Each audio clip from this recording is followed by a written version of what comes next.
Hi everybody, this is Rose of Sharon and I'm here with another movie review. I got to see The Incredibles 2 and to be honest, I absolutely loved it. However, I didn't think it was so good as the first one. The first one is by far my favorite Pixar movie of all time.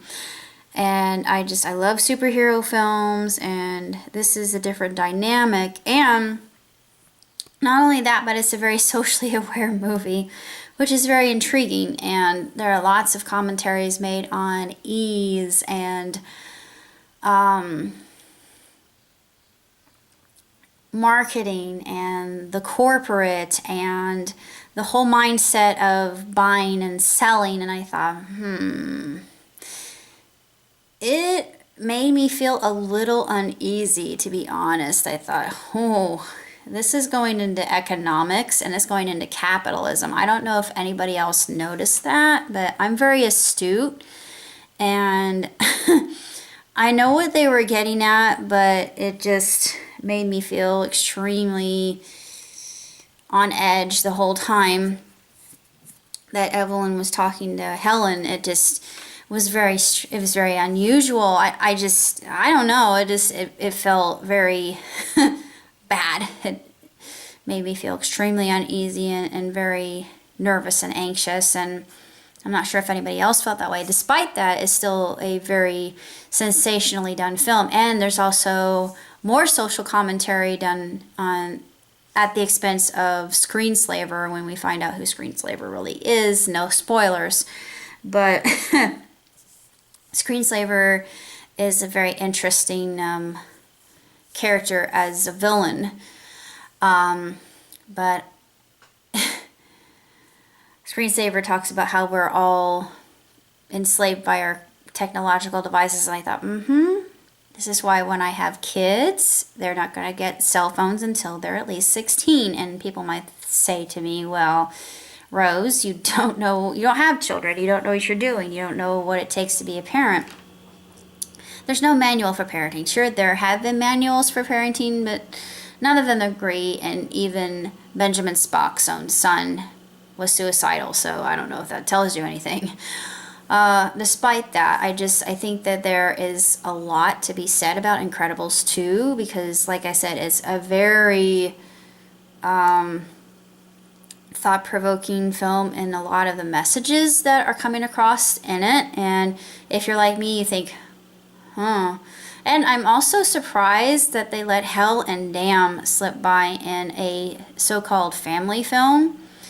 Maybe I'm just being a little bit of a prude, but despite that, I mean, I know Hell and Damn aren't terrible, but the first time Damn was ever uttered was in Gone with the Wind, and of course a lot of people were saying, oh my god, the industry is doomed for a downfall because of it. But I just thought children's films were sacred ground. But back in the day, back in the 90s, there was a film called Wizard, or Wizards, well actually it was just one, but a lot of rather profane language, and it was a PG film, but this was the 90s, so I think a lot of things got past the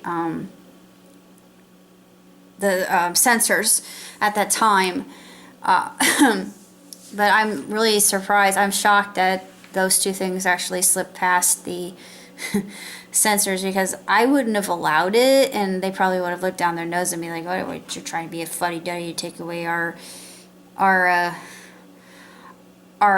diversion and blah blah blah." But I don't know. It seemed a little bit unusual to hear somewhat cursing in a Disney film. That's just me. Those are my nags about the film, and the fact that it was a little bit predictable. It was very predictable. If you've seen superhero films like me, then you know you've got good versus bad, and eventually the bad guy gets defeated. However, I really did like the fact that there was more of a feminist, is decidedly feminist agenda in this film. Even though I'm not a feminist, I think, we women can do whatever we want, but we do need partners by our side. That was another thing that I thought was a little bit unusual about it. I mean, I enjoyed it, don't get me wrong, but I just feel like family unit needs to be a unit. And they were, in essence, but I'm not going to go into it. Despite all that, despite that itsy bitsy little issue I have with this film, it's still good. It's still very good. There are excellent messages to be taken away from it. I love seeing Frozone again, as usual. Samuel L. Jackson is hysterical, and I love him. He's probably one of my favorites, other than Jack. Jack is my ultimate favorite character now. I adore him. I wish there would have been more Jack Jack, because there seemed to be a lot of real domestic scenes, which I did enjoy that, and I know Cell Specs makes the same comment on her video. But like Cell, I feel like there should be more Jack Jack, just because his character was very Tex Averish, as she mentioned, and it was really funny just to see the conflict that Bob would have, being the stay-at-home dad and all that, and there's a lot to be said for that. And I thought it was so funny to have Brad Bird reprised his role as Edna Mote. I love Edna. Edna is one of my favorite characters. And to see her transition, to see her grow as a character, I actually want to see more of that, honestly, because you know that she's not very personable with kids, especially not little neonates. So just to see her jump into this role, then you figure out why she does it. It's so funny. It's just so adorable, but that dynamic is so clever, and there are a lot of things that were done that I've never seen done in any other film, and plus the physics of Elastigirl just doing all of her acrobatics. It's just, I was in awe. I was seriously in awe. But I would give this 4 out of 5. I wouldn't give it a full 5, because predictability takes away from it getting a 5 out of 5. But I give it 4.5, actually, because ingenuity. It has the ingenuity of working with the physics of Elastigirl when she gets her motorcycle. I thought that was so cool. That was probably my favorite part. There's another scene I like, I'm not going to mention because it's a spoiler. So it made me laugh quite a bit, still making me laugh a lot. But if you haven't seen Incredibles 2, if you're like me and you love The Incredibles, that's your favorite Pixar film, go see it. It's well worth seeing it in the cinema, just because of the experience and having other people react as well. And I like being there with other people, and it's more fun. I enjoy people, I guess. 2 thumbs way up, no doubt in my mind. No vetching, just my slight nags here and there. And I wanted to make a point about Eve's brother, Win. Yeah, Winston, he is a very conniving, wheeler-dealer type of villain. I mean, he doesn't really seem like a villain, but he's more anti-hero than a villain to its truest affect, I would think. Win he's got his motivation, I do believe, and with how it ended, it makes you think, I wonder.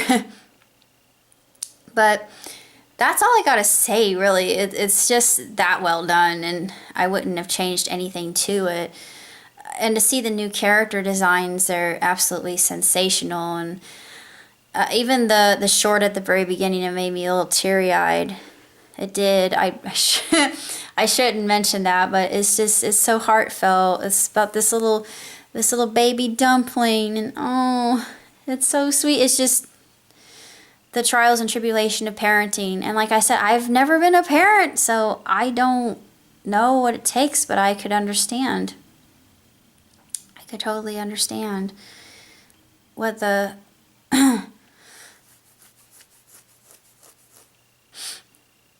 what the papa was going through. I think it was a papa. It's hard to tell whether the main character was a papa or mama. I'm thinking it was a papa. But that's just me. I make everything male. I'm weird that way. I think, oh, him. Yeah, I'm odd. But I always give, if it's a gender I don't know, it's always him. So, that's just me. But short at the beginning was just absolutely sensational. It was gorgeously done. I like the design, especially with the baby dumpling. It's so adorable. It's so cute. You go to just pinches your cheeks like this. It's like an Asian version of Pillsbury Doughboy. It's that precious. I thought, ooh, merchandising! Merchandise the heck out of that. They really need to hire me because I can see so much merchandise opportunity in that dumpling alone. Hire me now, Pixar, please.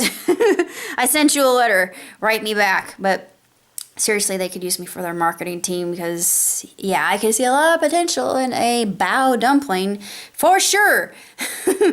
Oh, there's unlimited potential in that. But despite that, you say, all in all, that's my grade for the film, and my 2 thumbs rating is solid golden 2 thumbs. There's no contest in that.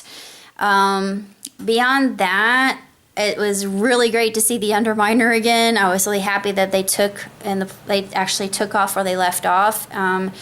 There's a lot of development with the other characters that we don't have a chance to spend with originally, so it's great. It's really good expose, I think, just to get more